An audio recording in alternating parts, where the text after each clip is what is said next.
hantu apa memang? Syafiq. Syafiq ni. Apa nama anak muda kampung abang depa jenis geng tarik tali ni. Depa tak fikir lain lah. Depa geng tarik tali. Depa duk tarik pokok sawit tu tak tumbang ni. Dah lama dah. Pokok mati lah. Mana?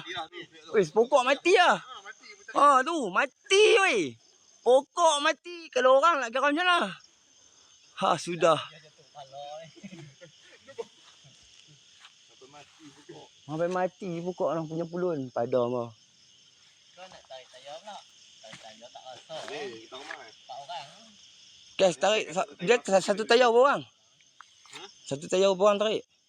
3 tayar 4 orang. 3 tayar 4 orang. 3 tayar 4 orang sahabat ni. Tayar traktor. Tayar PO. Apa nama ni? Rasa 3 orang boleh. Boleh apa nama? Syafiq boleh lah. Hantu apa memang? Hantu kena naik tangga. Syafiq ni. Apa nama anak muda kampung abang depa jenis geng tarik tali ni. Depa tak fikir lain lah. Depa geng tarik tali. Depa duk tarik pokok sawit tu tak tumbang ni. Dah lama dah. Pokok mati lah. Mana? Weh, pokok mati lah. Tu mati weh. Pokok mati. Kalau orang nak kira macam mana? Sudah.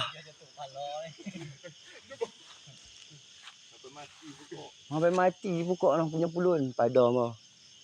Kau nak tarik tayar pula. Tarik tayar tak rasa. Kita rumah. 4 orang.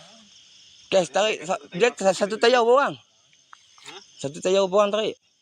3 tayar 4 orang. 3 tayar 4 orang. 3 tayar 4 orang sahabat ni. Tayar traktor. Tayar PO.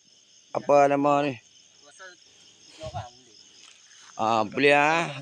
Apa nama? Syafiq boleh lah. 2-3 tarik. Bagi sahabat. Bagi. Jangan tunggu. Lagi tegang ni. Sahabat. Apa tu? Lindung muka dia meh. Hati lindung muka dia meh. Nengok boleh buat menantu. Ada yang belum kahwin lagi tu. Yang banyak. Dia main ni semua bojang. Gila. Tali pun dia main tarik. Hati kome ya.